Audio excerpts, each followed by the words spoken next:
I was living my dream as I ate in and explored Tokyo, Japan. Over the course of a few days, I got to try some of the country's top fast food establishments. I also got to enjoy some next level coffee at KOFFEE Mamea and saw the legendary Sukiyabashi Jiro, which was made famous from the documentary Jiro Dreams of Sushi. Plus, I saw some absolutely amazing and amusing sights as well.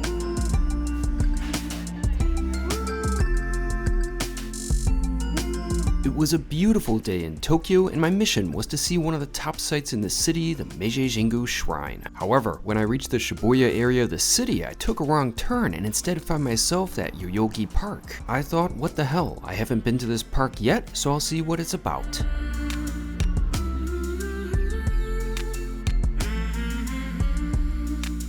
I certainly enjoyed walking through the area, but I would imagine it looks a lot nicer during the warmer months. After a pleasant stroll, I felt like having an early lunch. Since I balled out the previous evening with a tasting menu and wine pairing at the 2 Michelin-starred Floriege, I thought that I should try someplace a bit more affordable. As a result, I went to a location of Mos Burger, which is a Japanese fast food chain with over 1,300 locations in Japan. Their menu had some interesting options. I ended up ordering one of the lunch sets, which included the mentai cheese chicken Tatsuda burger. For a fast food sandwich, I thought that it was pretty good. The mentai cheese, which is a combination of Japanese mentiako, otherwise known as cured pollock roe, and cheese, added a great umami richness to the sandwich. The fries I had were alright, but the drink? Now that was interesting. I got a melon soda, which had a pretty strong flavor, but I liked it. Overall, that was a nice, quick, and affordable lunch. Before I got back to my explorations, I just had to stop at an intriguing donut shop that was right next to Mos Burger. It's called I'm Donut ? And with a name like that, there was no way that I could not stop there. I got in line and was handed a menu. I did have to wait a bit, but things at least moved quickly, and I soon placed my order and received my donut. I got what was probably the strangest donut on the menu, the miso green curry donut. It was actually pretty good. It had that nice balance of sweet and savory. After finishing my treat, I finally got around to heading towards Meiji Jingu. The famous shrine is located in a forest, and there were sights and things to see before I even reached the shrine. There was the wall of consecrated sake barrels, which were donated by sake brewers as offerings. While I've seen so many pictures of those stacks of sake, I was completely unfamiliar with the array of wine barrels, which were likewise meant to serve as offerings. There was even a barrel of DRC. Now that's one hell of an offering.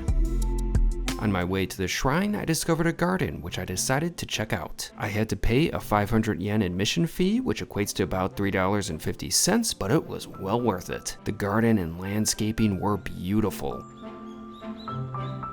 My goodness, this is so gorgeous. The funny thing is, I'm probably seeing this garden at the worst time of the year. It is February, it is winter. I can only imagine how beautiful this place must be during the summer. I had such a nice time wandering through and exploring that area. Since Meiji Jingu is one of the top attractions in Tokyo, it can get crowded, but I found the garden to be far less chaotic. It was so pleasant and tranquil.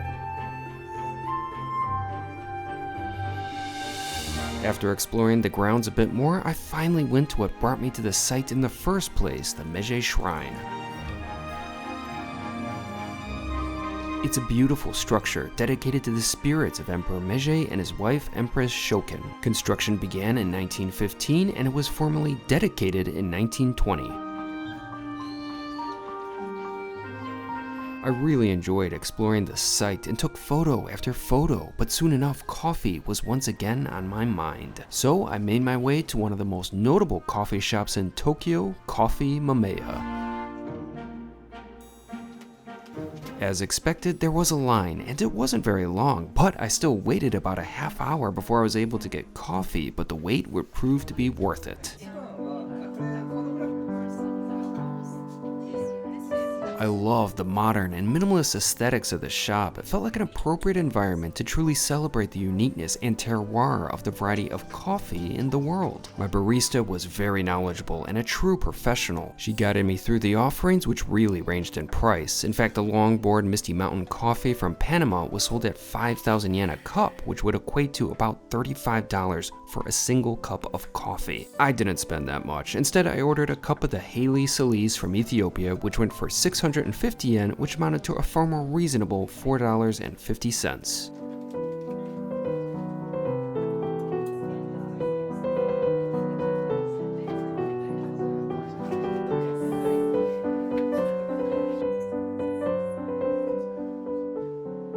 The coffee was spectacular. All of the flavors came alive in that cup. I loved it. The one unfortunate thing about KOFFEE Mamea is that there are no seats, so I had to take my beverage to go.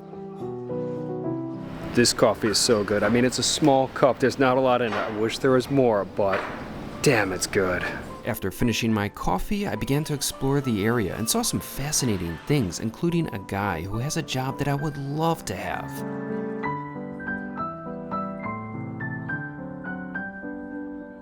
I also spotted a very interesting vending machine. This is a very interesting vending machine. You can get croissants as well as a face mask. As I continued my explorations, I headed in the direction of one of the most famous areas of Tokyo, Shibuya Crossing.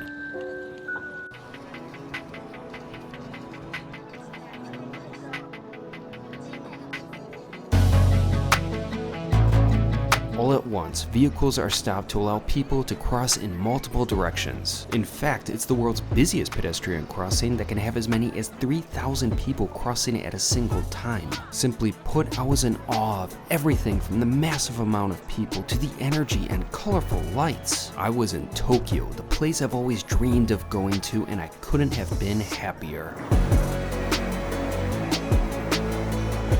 Although that's not entirely true, because at that point I was starving. My lunch from Mos Burger was great, but it wasn't exactly the most filling. At that point, I would have eaten anywhere. As long as they served food, I was down for it. Soon enough, I found IFU Ramen, which seems to be a chain restaurant. The menu wasn't in English, but luckily there were photos, so I chose the option that looked to include the most food.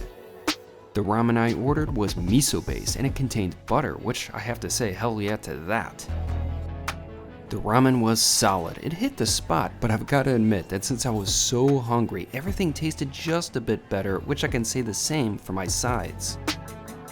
I got a few gyoza and a portion of fried rice. To sum things up, that was an incredibly satisfying meal from a place that I just chose at the spur of the moment. I've gotta say that even chain restaurants in Japan that don't seem to hold a ton of promise have certainly delivered for me on my trip. Take for instance Yoshinoya, which I went to for dinner on the following night. Now Yoshinoya is a large Tokyo-based chain that even has locations in the US, but it's clear that the Japan outposts are far superior. I ordered from a tablet at my table and was soon presented with a delicious rice bowl of beef curry and scrambled eggs.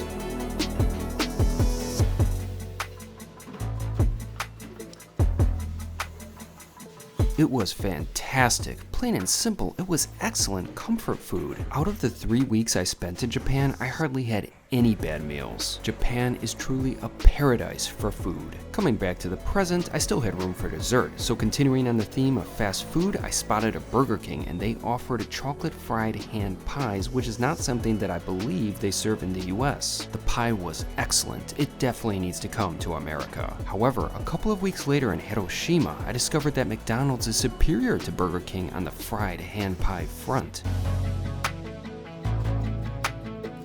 Back home, I probably order McDonald's once a month, and I always order one of the pies. Sadly, the pies at McDonald's in the US are baked, except at one of the original locations in California and in the state of Hawaii. Now, I do enjoy the baked pies, but after having the fried version, I have seen the light. Anyway, back to Burger King. After finishing my dessert, I walked around the area a bit more, I took a lot of photos, and got a small and strange souvenir from a gachapon machine. Overall, it was one hell of a fine day. Once again, I woke up to more beautiful weather in Tokyo. I got a bit of a late start since I had to check out of my hotel, so I got a quick breakfast from Starbucks. As I've said before, Starbucks in Japan is just better. I got a chocolate banana donut, which was decent, and a coffee, of course. After finishing, I took advantage of the gorgeous weather by checking out the Hamarikyu Gardens.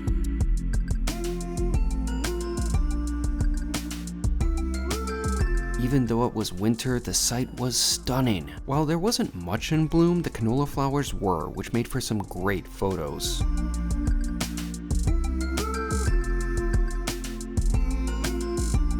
I really enjoyed exploring the garden. It proved to be a peaceful oasis nestled among skyscrapers in the heart of Tokyo.